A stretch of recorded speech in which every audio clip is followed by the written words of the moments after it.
Vamos abrir as nossas Bíblias no livro do profeta messiânico.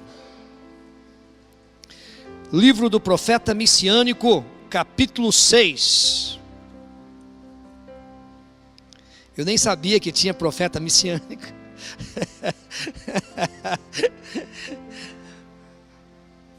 Por que, Joyce? Peça ajuda universitária aí. Ela olhou com uma cara para mim. Ajuda ele aí, Glênio. Olha lá. Livro do profeta messiânico. Qual é o profeta chamado profeta messiânico? Olha lá, ó, já falaram aí, ó, Isaías. Eu vou dizer algo para vocês. Você sabia que o livro do profeta Isaías contém 66 capítulos? E esse livro é comparado a uma pequena Bíblia. Os 39 capítulos, primeiros capítulos, referem ao Velho Testamento. E os 27 capítulos vai falar exatamente de Jesus, referente ao Novo Testamento. É a pequena Bíblia. O livro do profeta Isaías é uma pequena Bíblia. 66 livros, representando a Bíblia. Legal, né? É gostoso a gente trazer alguma coisa assim interessante, essas curiosidades a respeito da Bíblia. Você nunca mais vai esquecer que Isaías é comparado a uma pequena Bíblia. E também nunca vai esquecer que, se você sabe de cor quantos livros tem a Bíblia, então você já sabe que então tem 66 capítulos o livro de Isaías. 39 no Velho Testamento e 27 no Novo Testamento. Então os 39 primeiros capítulos do livro de Isaías é comparado ao Velho Testamento. E você vai ver que ele vai falar exatamente a respeito disso. E os 27 livros finais vai falar a respeito do Messias. Então vai falar sobre o Novo Testamento. Amém? Glória a Deus. Capítulo 6. Todos acharam? Glória a Deus. Diz assim, versículo 1. No ano em que morreu o rei Uzias, eu vi o Senhor assentado sobre um alto e sublime trono, e as horas do seu manto enchia o templo. Ao seu redor havia serafins, cada um tinha 6 asas, e com 2 cobria o rosto, e com 2 cobria os pés, e com 2 voava. E clamavam uns para com os outros, dizendo: Santo, Santo, Santo é o Senhor dos exércitos. A terra toda está cheia da sua glória. E as bases do limiares moveram-se à voz do que clamava, e a casa encheu-se de fumaça. Então disse eu: ai de mim, pois estou perdido, porque sou homem de lábios impuros, e habito no meio de um povo de impuros lábios. E os meus olhos viram o Rei, o Senhor dos exércitos. Então voou para mim um dos serafins, trazendo na mão uma brasa viva, que tirara do altar com uma tenaz. E com a brasa tocou-me a boca e disse: eis que isso tocou os teus lábios, e a tua iniquidade foi tirada, e perdoado o teu pecado.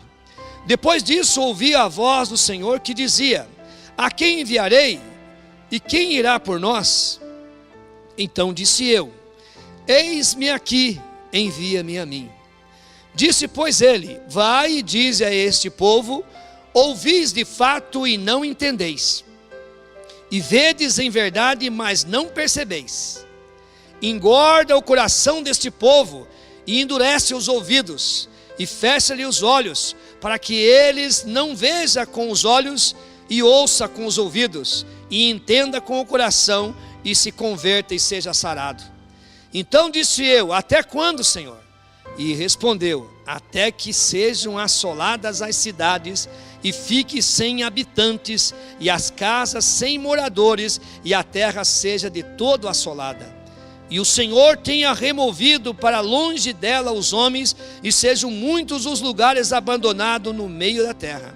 Mas se ainda ficar nela a 10ª parte, tornará a ser consumida com o terebinto e com o carvalho, dos quais depois de derrubado ainda fica o toco, e a semente é o seu toco. Amém? Glória a Deus. Louvado seja o nome do Senhor Jesus Cristo.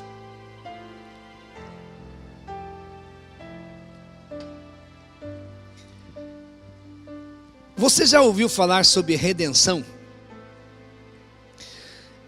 e o seu significado. Nós vemos assim que a nossa língua portuguesa, ela é muito ampla, e não existe uma pessoa que diz assim, eu falo corretamente o português, porque ele traz é muito ampla a palavra. E quando você vai também estudar a Bíblia, porque a Bíblia ela não foi escrita por portugueses ou por brasileiros, escrita em português. A Bíblia foi escrita por judeu e para judeu. E ela vai trazer muitos termos que eles mesmos usavam. E esse termo, Jesus, nós usamos Jesus é o meu Redentor. Quem já disse isso? Jesus é o meu Redentor. Mas muitas das vezes nós usamos uma frase que muitas vezes nós nem sabemos o significado da frase. Nós usamos assim o crentez, a linguagem crentez que muitos usam, e usa e eu uso também, mas nem sei o significado. Todo mundo usa, eu uso também. Não é assim mais ou menos isso? Eu sou filho do rei. E tantas outras coisas as pessoas vão usando.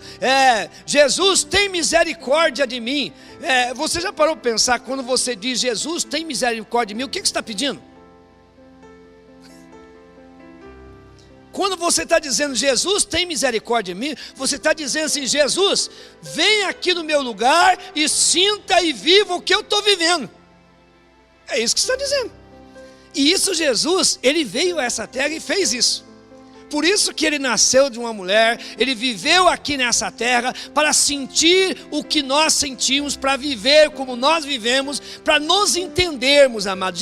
Jesus não é um ET, e nós também não somos ET, somos humanos, e Jesus tornou-se carne, veio a essa terra para viver, e para depois as pessoas dizerem assim, não ter desculpa. Ele em tudo foi tentado, mas não pecou. E esse termo, Jesus é o nosso Redentor, eu quero explicar para vocês algo muito interessante. A palavra redenção significa tirado do mercado de escravo. Tirado do mercado de escravo. Isso significa também que nós, antes de nós sermos escravos, eu vou usar esse termo e não servos, que é a mesma palavra. A palavra para servo é doulos. Doulos significa escravo. Nós usamos a palavra servo, que é a mesma coisa. Servo e escravo é a mesma coisa. Então veja bem, antes de nós sermos escravos de Jesus, servo do Senhor Jesus Cristo, nós éramos escravos e servos de Satanás. Quem era o dono era ele. E no passado, você vai conhecer isso na história, que acontecia, tinha os mercados de escravo.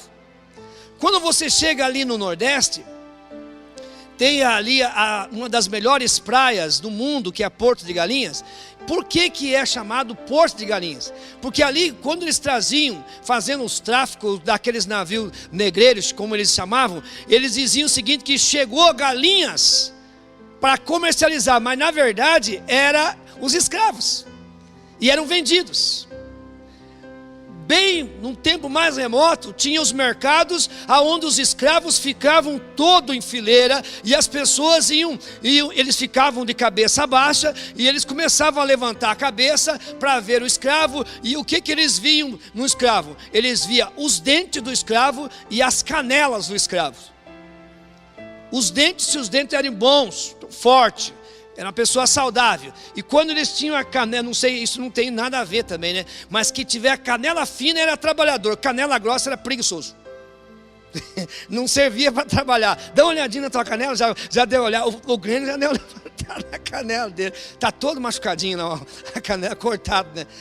Então, eles usavam isso e compravam os escravos. Agora veja bem, Jesus foi o nosso Redentor. Foi o nosso remidor. Ele foi no mercado de escravo. Eu quero comprar não só um, eu quero comprar todos. Qual é o preço? Sua vida. Por isso que ele é chamado de Redentor. Ele foi a nossa redenção. Ele pagou o preço que o inimigo queria, a sua vida. Por isso que quando, amado, isso é muito importante nós entendermos isso, que quando você reconhece Jesus, porque Jesus morreu e pagou o preço por toda a humanidade da terra, amém, amados? Os irmãos estão me entendendo? Glória a Deus, amém. Olha bem, então ele pagou o preço por todos não tem dívida com o inimigo, mas muitas pessoas ainda se tornam a mente escrava, consideram e vivem de uma forma escrava do diabo e não de Jesus, sendo que Jesus já pagou o preço. Mas para isso você precisa reconhecer. Você já imaginou, tipo, se você chegou num lugar para pagar uma conta e alguém, não, tua conta já está paga. Mas como? Não, alguém pagou, está pago. Beleza. E é o que Jesus fez, Ele pagou esse preço por nós. Mas nós, amados, nós temos que pegar, e quando você paga alguma coisa, você quer a notinha.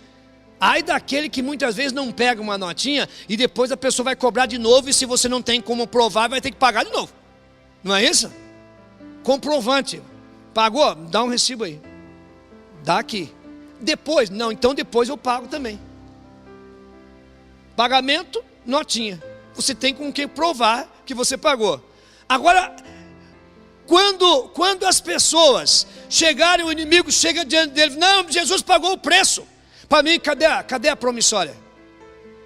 Não, então você não tem. Você precisa se reconhecer, isso é promissória. Quando você chega e reconhece que Jesus fez isso por você, aí você passa a ser servo ou escravo do Senhor Jesus. A palavra servo é bonita, né? Sou servo do Senhor Jesus. A gente vê muitas pessoas dizendo, eu sou servo do Senhor Jesus. Eu sou serva. E quando diz, eu sou escravo do Senhor Jesus Cristo. Eu sou escrava do Senhor. É pesado. Mas o que a mãe do Senhor Jesus Cristo disse para Deus, quando Deus, através do mensageiro Gabriel, explicando para ela o que ia acontecer e como que ela ia ficar grávida, quando ela entendeu esse projeto, o que ela disse? Eis a escrava do Senhor, faça de mim segundo a tua vontade.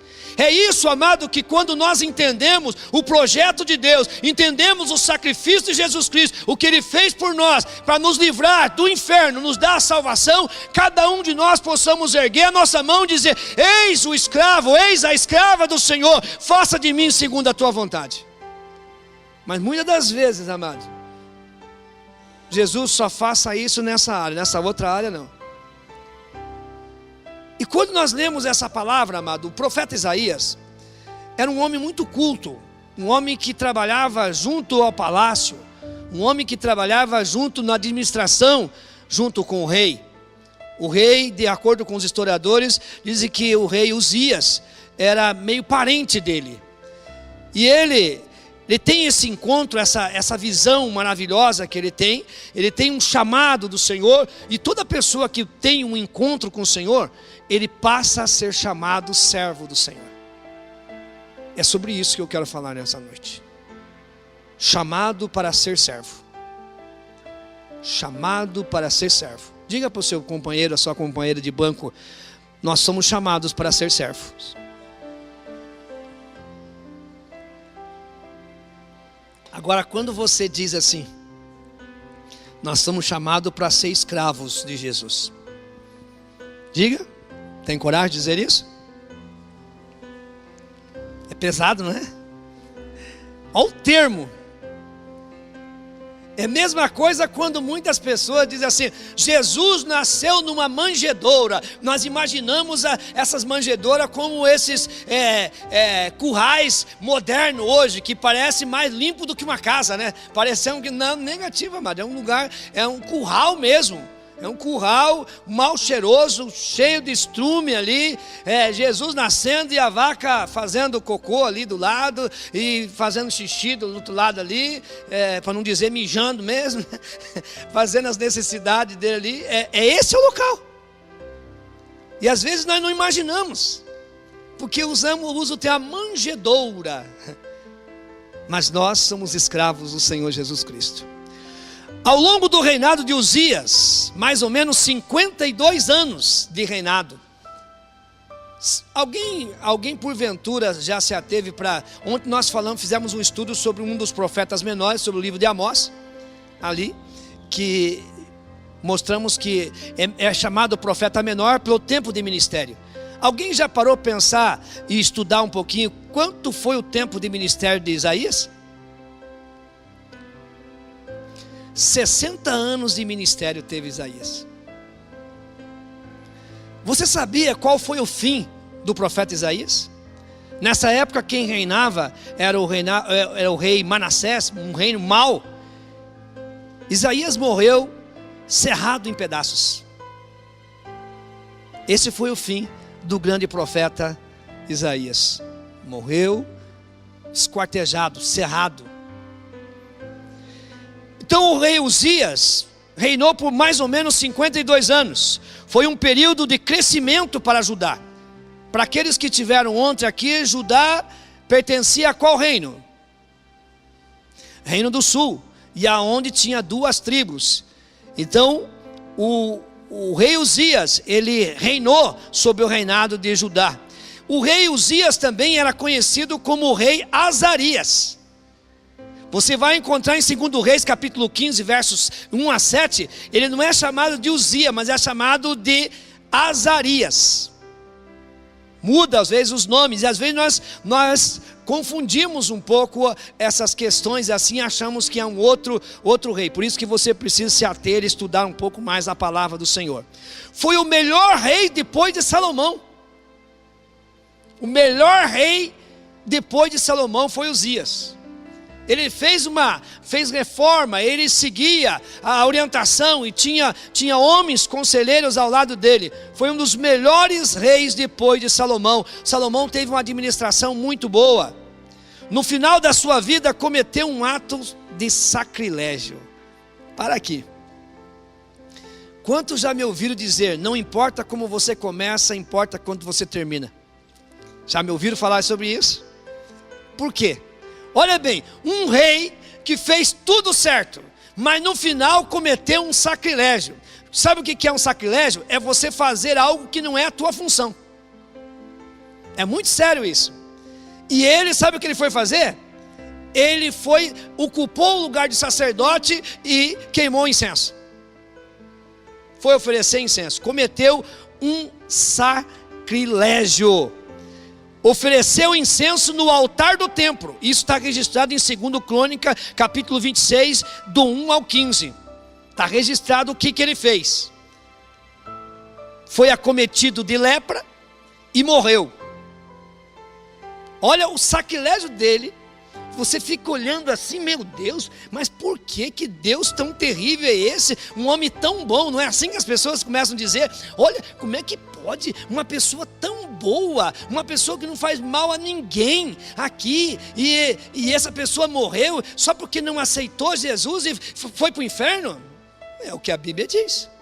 Se fosse tão boa, tinha aceitado Jesus. Então não era tão boa. Porque se fosse boa, entendia o plano de Deus e aceitava. Agora, esse homem conhecia a lei. Ele conhecia o que era a sua função. Ele sabia o que ele devia fazer como rei. O que ele tinha que estar cometendo um sacrilégio, ocupando o lugar de sacerdote. Lembra do rei Saul? Que ficou esperando o profeta Samuel chegar, não chegou, ele também já ocupou. Naquele momento o que aconteceu? O seu reino foi tirado. Nos dias de hoje, amado, tem muitas pessoas que querem ocupar funções que não são dele. Uma coisa muito interessante, qualquer pessoa pode finalizar um culto e orar, finalizando, qualquer pessoa. Dos obreiros, venha finalizar o culto. O que esse obreiro não pode fazer? Isso é função do sacerdote, é função do pastor, impetrar a bênção sacerdotal. Essa afinal é para o pastor, mas ele pode orar finalizando, mas não pode fazer aquilo que o pastor faz. A graça do nosso Senhor e Salvador Jesus Cristo, a comunhão com o Espírito Santo, isso não, isso é função do sacerdote. Ele está passando em cima de uma função que não é dele. E a Bíblia, Deus respeita muito isso. E esse rei, com mais ou menos 52 anos de reinado, sendo um ótimo rei, um ótimo administrador, cometeu esse sacrilégio e morreu leproso. Foi acometido dessa lepra, morreu. Após a sua morte, iniciou-se um período de crise no reino. Isso é muito terrível. Às vezes vai bem, daqui a pouco o reino começa a Nós acompanhamos muito no livro de Juízes, o alto e baixo do povo de Israel. Então o reino começou a entrar em crise. Após a morte do rei, Isaías vai ao templo e tem uma visão. Muitos são os comentários que se faz com respeito à ida de Isaías, que não vem o caso nesse momento, nesse assunto. Vai ao templo e tem uma visão com o rei que nunca morre.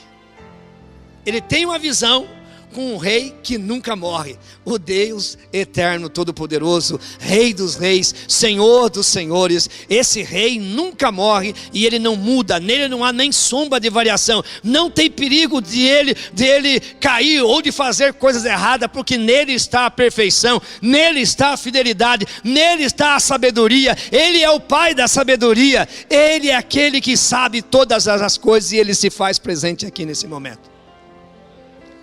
Louvado seja o nome do Senhor Jesus. Ali, nessa visão, Isaías viu o estado do povo. Olha o que ele disse. Ele se sentiu impuro, imundo. Ele com todo o povo. A visão que ele teve, ele se sentiu como o rei Uzias, leproso. Porque o pecado é comparado com uma lepra. E ele naquela posição sentiu ele e o povo imundos numa situação que só Deus. E olha o que ele diz assim, que ele veio um anjo com uma brasa viva pegado com uma tenaz, ou seja, uma pinça, e veio e tocou os seus lábios, e purificou, e perdoou. Mas para isso tem que ter arrependimento. Eu atendi uma pessoa esses dias, por telefone, e essa pessoa disse o seguinte, que ele poderia cometer os pecados, depois pedir perdão para Deus e estava tudo resolvido. Eu falei assim, em partes você está certo, mas em parte está errado. Agora veja bem, o pecado na nossa vida é o quê? É um acidente. Olha o que a primeira carta de João diz: filhinhos, não pequeis, mas se pecar, você tem um advogado, que é Jesus Cristo. Ou seja, vamos dizer assim, eu sei que uma coisa é pecado. Por que eu vou fazer? Não, eu vou fazer, depois eu peço perdão a Deus. Isso é a prática do pecado, amado. E nós não vivemos na prática do pecado. O pecado é um acidente na nossa vida. Pum, aconteceu. Se aconteceu, você corre e pede perdão. Agora, eu tenho consciência que estou fazendo errado, mas Deus é bonzinho, depois eu corro e peço perdão para Ele, estamos tudo certo. Será que é assim? Não tem um arrependimento do coração. E Deus conhece até a intenção dos nossos corações.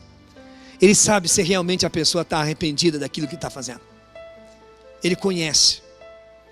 E Ele dá oportunidades. Quando Amós profetizou, ele pertencia ao reinado de Judá, foi profetizar o reinado de Israel, falando com Amazias, que era o sacerdote da época de Israel. Chegou ali, ele discutiu e disse o seguinte: olha, eu não sou profeta, não sou filho de profeta e nem aluno de profeta. Eu sou boeiro, eu sou boiadeiro, eu sou pastor de ovelha e faço uns bicos colhendo sicômoro. Eu estou aqui para transmitir o recado do Senhor, e o recado do Senhor é esse. É exatamente esse. Nós não podemos, amado, dizer que aquilo que é pecado, passar a mão, dizer que não. Tem muitas pessoas vivendo na prática, fazendo coisas assim, amado. Eu já vi um monte de pessoas, sabe que Deus é bondoso e misericordioso, mas Deus é também a justiça. Ele precisa ter consciente do que é pecado. Agora eu sei o que é pecado, eu vou fazer, depois eu me arrependo e Deus me perdoa. Que arrependimento é esse? Eu estou pecando consciente. Eu estou fazendo uma coisa que eu sei que é errado. Eu estou dando legalidade ao diabo. Nós estamos dando autorização para o diabo entrar e fazer o que quiser, e Deus não pode fazer nada porque você não se arrepende. Você está fazendo consciente. Você sabe que é errado. Então o profeta Isaías, ele estava diante do Rei dos reis, e ele se sentiu imundo que nem o seu companheiro, o seu amigo, o rei Uzias. Será que nós sabemos o que é ter um momento de glória na casa do Senhor, amados? será que você já teve uma experiência? O profeta Isaías vai à casa do Senhor e naquele dia ele chega ali no momento e tem essa visão de glória, ele sente a presença do Senhor, ele tem uma visão. Será que durante o tempo que você diz ser servo do Senhor, você já teve uma experiência que marcou a tua vida, que você nunca esqueceu, que você sentiu a glória do Senhor, que você possa dizer assim: olha, eu parece que o céu desceu naquele lugar, eu senti a presença do Senhor, e não era, quem sabe, um culto tão especial como nós colocamos, era algo comum, mas você estava na presença do Senhor e sentiu essa glória do Senhor. Ou você nunca teve essa experiência com o Senhor? Amados, nós temos que parar, nós temos que buscar uma experiência real com o Senhor. Nós não podemos ficar numa vida de rotina. Vou para a igreja, vou para casa, pego a Bíblia, canto, louvo o Senhor, mas não tenho uma experiência com o Senhor. Se você ver em toda a Bíblia, você vai encontrar quando as pessoas começaram a buscar, começaram a ter uma experiência com o Senhor, tiveram um encontro com o Senhor, eles reconheceram que eram servos, reconheceram que eram pecadores e passaram a ser usados pelo Senhor. O Senhor Jesus Cristo mesmo, após a sua morte e ressurreição, 40 dias depois, Ele orientou os seus discípulos que ficassem em Jerusalém até que do alto fosse revestido. Mais ou menos 10 dias de oração, de consagração, pedindo, obedecendo ao Senhor, e o dia que chamamos de Pentecoste, ali a glória do Senhor veio naquele lugar, as pessoas começaram a ter experiência, viram como línguas pousavam sobre eles. Eu quero dizer para você, se você nunca teve uma experiência, porque você não se dedicou, você não se santificou, você não focou, não era a tua prioridade, porque quando você tem uma prioridade de buscar o Senhor, a glória do Senhor vai vir sobre a tua vida, e experiências maravilhosas você vai ter com o Senhor. Quantas pessoas que dizem: olha, Deus marcou a minha vida. Tenho certeza que se fosse para mim dar oportunidade para você, você dizia assim, principalmente as pessoas que são mais experientes servindo o Senhor: olha, eu participei de um culto que eu não queria que terminasse esse culto. Cada vez que eu leio aquela passagem que o povo estava orando logo depois da libertação da prisão de Pedro, eles se reuniram e oraram, e a Bíblia diz assim que o templo moveu, tremeu como se fosse um terremoto ali. Cada vez que eu lembro dessa experiência, eu me lembro logo que me converti, um culto que aconteceu dentro da igreja, que é algo extraordinário, amado. Coisas que depois daquilo eu nunca mais vi algo tão sobrenatural. E isso, amado, é a experiência que Deus quer que cada um de nós tenhamos. Eu falava de manhã na escola dominical que no passado, no Velho Testamento, o poder de Deus, a unção de Deus, o poder do Espírito Santo era por porção sobre a vida de algumas pessoas. Tanto que Eliseu pediu porção dobrada do Espírito de Elias. Elias fez 7 milagres, Eliseu fez 14 milagres ali. Então veja bem, amado, que hoje é diferente. Hoje nós vivemos uma liberdade, não é para algumas pessoas, mas para todos aqueles que buscam e querem. Nós não vemos as pessoas hoje sendo batizadas com o Espírito Santo, cheias do Espírito Santo de Deus. Por quê? Porque muitas das vezes eles não vêm oferecer um culto ao Senhor, ele vem assistir um culto, ele vem buscar uma bênção, mas o Senhor nessa noite, Ele quer receber o teu culto, porque você é servo do Senhor. Nessa noite Ele está nos ensinando e dizendo: você é meu servo, e eu quero receber o teu culto, eu quero receber o meu louvor, a minha adoração, porque essa é minha casa e esse é meu povo, e eu se faço presente nesse lugar. Nós estamos aqui para adorar o Senhor, Rei dos Reis. E nós encontramos pessoas: mas eu queria ter uma experiência com Deus. Mas que tipo de experiência que você gostaria de ter? Porque todo aquele que busca, ele recebe. Todo aquele que quer ter uma experiência vai ter. Todo aquele que se posiciona como servo, amado, muitas das vezes, amado, nós não se posicionamos como servo, mas se posicionamos como Senhor. Não é verdade? muitas das vezes nós ao invés de sentarmos como servos, nós se posicionamos como o Senhor. Nós confundimos. Você já viu muitas pessoas que confundem amizade? O amigo que você, ele confunde muito. E eu acho que os crentes também estão confundindo, porque quando Jesus disse assim: eu não chamo mais vocês de escravo, mas chamo de amigos. Porque o escravo não sabe o que faz o seu senhor, mas o amigo faz, sabe? Eu acho que nós estamos confundindo essa palavra do Senhor Jesus e abusamos da sua amizade. Nós precisamos ter um pouco mais de respeito e saber qual é a nossa posição diante do Senhor Jesus. A nossa posição é de servo e não de Senhor. E o servo não manda nada, o servo desobedece. O servo está para servir e nós estamos aqui para servir o Senhor. Nós não mandamos nada, não temos todo o direito de estar exigindo alguma coisa. Se o Senhor quiser dar, Ele dá. E se quando nós se posicionamos dessa forma, a glória do Senhor está sobre a nossa vida e o Senhor quer que nós ficamos constantemente com Ele. Esse meu servo vai servir. Esse servo não é inútil, esse servo me faz feliz. Glória a Deus. Será que nós sabemos o que é ter um momento de glória na casa do Senhor? Como foi a reação de Isaías após a visão? Olha bem, todas nós, amados, hoje, amado, existem muitas técnicas. Até nós comentando fora do culto.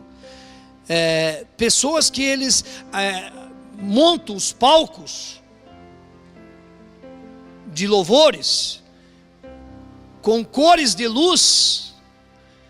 E você observou que sempre tem pintado de escuro, de preto, a parte assim, e as luzes são apagadas e tem umas certas cores. São técnicas, notas musicais para tocar na emoção das pessoas. E as pessoas ali choram e eles pensam que estão sentindo a presença de Deus, na verdade são emocionados. É pura emoção, porque o outro dia a vida dele não mudou nada. Não mudou nada. Isso são técnicas de homens. Existem equipes hoje de marketing, trabalhando para as igrejas e pastores, e eles começam a mudar tudo, para que possa mexer com a emoção das pessoas.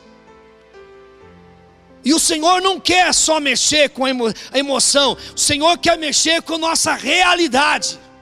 O Senhor quer tratar com o nosso pecado. O Senhor quer perdoar os nossos pecados. Ele manda os avisos 1, 2, 3 vezes. E quando chegar o momento que a pessoa não ouviu, ele está recebendo aquilo que ele semeou, as pessoas começam a dizer que Deus é ingrato, que Deus é injusto. Deus não é injusto. Deus avisa, Deus manda, Deus dá o seu recado. As pessoas que precisam se posicionar, porque Deus é um Deus de amor, um Deus de bondade. Quando você corrige o seu filho, você avisa até mais de 2, 3, 10 vezes mais. Você avisa o seu filho, é isso. E chega um momento que você corrige. E muitas vezes você machuca. Vara é marcado, chinelo ou cinta é marcado esse seu filho. Porque você detesta ele, porque você odeia o seu filho. Não, porque você ama o seu filho e não quer que ele permaneça no erro. Não é isso? Deus nunca foi injusto. Como muitas pessoas querem jogar Deus de uma forma que Ele é um Deus cruel. Não. As pessoas recebem o que eles semearam. A Bíblia diz: de Deus não vem coisas más. O que a pessoa plantou, Ele vai colher. E Deus é tão maravilhoso que diz: as minhas misericórdias são a causa de vocês não serem consumidos. Qual foi a reação do profeta Isaías após a visão? Ele percebeu que tanto ele como o povo haviam falhado. Como é maravilhoso você perceber, amado, por uma palavra ou por algo assim: mas eu estou errado. E admitir que está errado. Ele percebeu que tanto ele como o povo haviam falhado. Isaías percebeu que o problema não era somente político, mas espiritual. Amados, sinceramente, vocês acham que o problema do nosso Brasil até então, porque Bolsonaro não é o salvador da pátria, Ele não é. Não pense que a corrupção acabou. Não. Você pensa que o problema do nosso Brasil é somente político? Não, é espiritual. Se o meu povo, que se chama pelo meu nome, orar, se humilhar, se arrepender dos seus pecados, o que vai acontecer? O Senhor vai ouvir do céu, vai perdoar os nossos pecados e vai sarar essa terra. Então o problema hoje do nosso Brasil, boa parte dele é espiritual. As igrejas não se posicionam, os líderes não se posicionam. As pessoas hoje estão servindo ao Senhor como moda. Ser evangélico é moda, ser servo do Senhor é moda. Mas será que nós estamos nos posicionando e vivendo como servo do Senhor?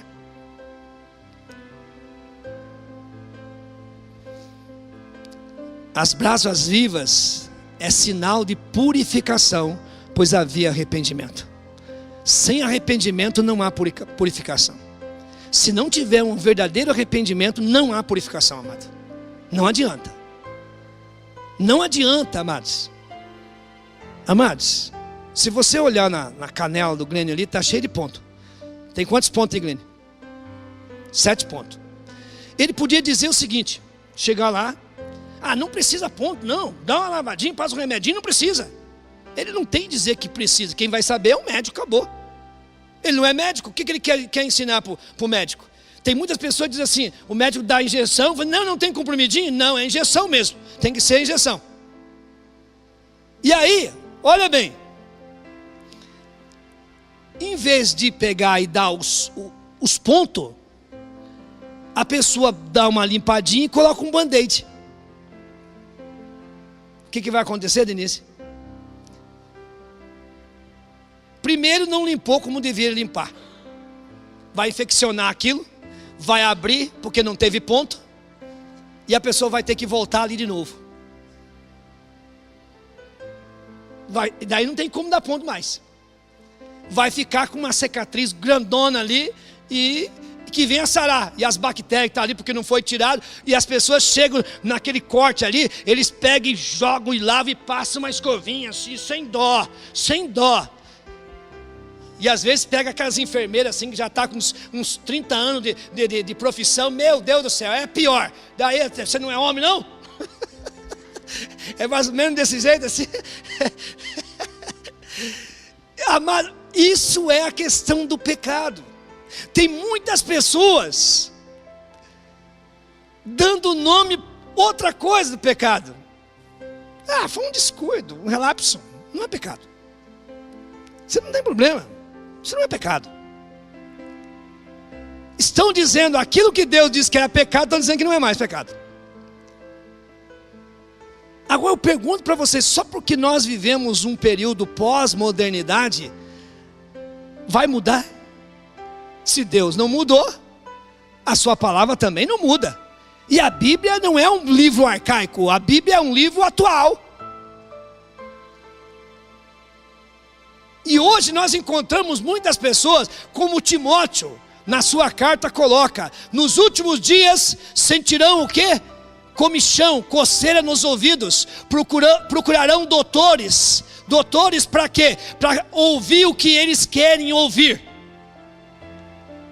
Amados, nós vemos muitas pessoas, e eu conversava com o pastor Carlos Ribas, o seguinte, porque a pessoa que é um escritor, a pessoa que está em iminência, as pessoas começam a procurar, e há uma grande responsabilidade sobre a vida dessas pessoas, porque muitas pessoas dizem, doutor, pastor, o senhor que é um teólogo, o senhor que é um PhD, o senhor que tem escritor, você pode me dizer se isso aqui é errado?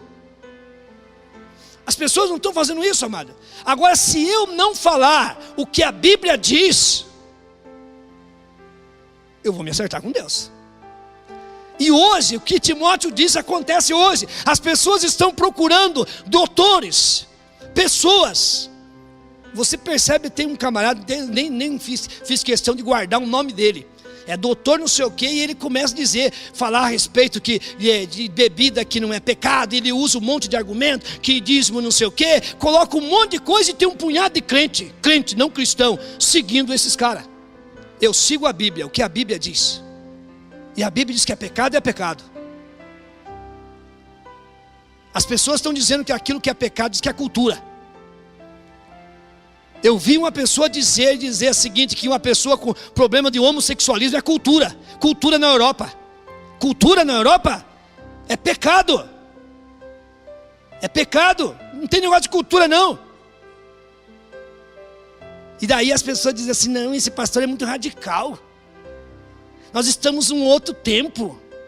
O meu Deus está em todos os tempos e Ele diz que é pecado. E eu vou continuar dizendo que é pecado. Não, beber não é pecado. Não, uma cervejinha. Sabe o que eu descobri esses dias, estudando, fazendo umas pesquisas? Que a cerveja é uma bebida ritualística. Ela foi inventada lá pelos faraós lá no Egito, e eles usavam para mumificação, e os sacerdotes colocavam. Então é uma bebida ritualística. Então quando a pessoa está bebendo a cerveja, ele, na verdade ele está recebendo também umas entidades junto com ele. Não é pecado. É bom. E até mesmo argumenta dizendo assim, Paulo disse para Timóteo tomar um pouquinho de vinho, que é bom para o estômago, bom para a saúde, para a longevidade. Então beba suco de uva integral, não precisa se beber vinho. São legalidades que estão ali. Ah, mas Deus nunca falou nada comigo. Quando você ouve uma pregação, a voz é minha, mas a palavra é do Senhor, você está ouvindo. É Deus falando com você. Eu sou apenas um instrumento. Agora obedeço quem quer. Mas vai chegar o momento dos desobedientes. Falou assim, está na hora da colheita. Está na hora da colheita. E o que semeia, ele vai colher. Essa brasa viva foi tocada. É um sinal de arrependimento, purificação, pois havia arrependimento. Deus não se revela para nos destruir. Ouça isso. Deus não se revela para nós, nem para o profeta Isaías, para nos destruir. Diga para a pessoa, Deus não quer te destruir, mas quer te redimir. Que Deus bondoso é esse? Você vê, Deus se revela para nós. Muitas pessoas pensam, estou morto. Se não vê muita expressão na Bíblia, as pessoas dizem assim, morri, porque vi Deus. Não, quando Deus se revela, não é para nos destruir, mas para nos redimir. É exatamente isso. E depois, sabe o que ele usa? Depois de nos redimir, vai usar você. Deus quer usar você. Deus quer usar você. Diga para as pessoas do teu lado que são servos de Deus. Diga, Deus quer usar você. Deus quer usar a sua vida. Deus quer usar todos nós. Foi assim com Moisés. Moisés não teve um encontro maravilhoso com o Senhor em Êxodo 3, 8 a 10. Fala exatamente a respeito disso. Quando ele viu a sarça que ardia e não se consumia, teve um encontro com o Senhor. E ele pensou que ia morrer, mas o Senhor redimiu Moisés. Teve uma experiência maravilhosa e foi usado para ser o grande libertador do povo de Israel. Quem tem um verdadeiro encontro com Deus, quer obedecer, amado. Toda pessoa que tem um verdadeiro encontro com o Senhor, ele quer obedecer. E aquele que não sabe ouvir, não sabe obedecer. Você já saiu do ai de mim para um envia-me? Porque muitas pessoas começam, ai de mim, ai de mim. Mas neste momento o Senhor está te redimindo. Você tem que sair do ai de mim e passar para outra fase, envia-me. Usa-me, faz de mim como o Senhor quer. Você deixou de ser perdido para ser um enviado. Você não é mais perdido, você é um enviado a todas as nações. Quando a palavra profética é recebida, mas não ouvida, produz endurecimento de coração. Vou repetir. Quando a palavra profética, a palavra de Deus, ela é ouvida e não obedecida, vai causar uma enfermidade de endurecimento de coração. Não questão de, não entra nada, se tornam insensíveis. Até eu falava isso, nós comentava com o irmão Nadir, a irmã Denise. A pessoa passa a ser insensível. Ele escuta a palavra, mas não dá ouvido, não obedece. Então causa um endurecimento. Aí você vai entender essa passagem que Deus disse para Isaías, que eles vão ouvir, mas que não venham se converter. É exatamente esse, porque muitos eles tinham ouvido, mas não obedecido, trouxe a eles endurecimento de coração. E hoje nós percebemos uma geração no nosso país que anda com o coração endurecido. Eles ouvem, mas não obedecem a palavra de Deus. Coração endurecido. E aí, amado, olha o que Isaías ouviu tudo isso e perguntou: Senhor, até quando? Até quando, Senhor, que vai acontecer isso? E o Senhor usa um exemplo do carvalho. O toco, se cortar no toco, o toco vai ser a semente.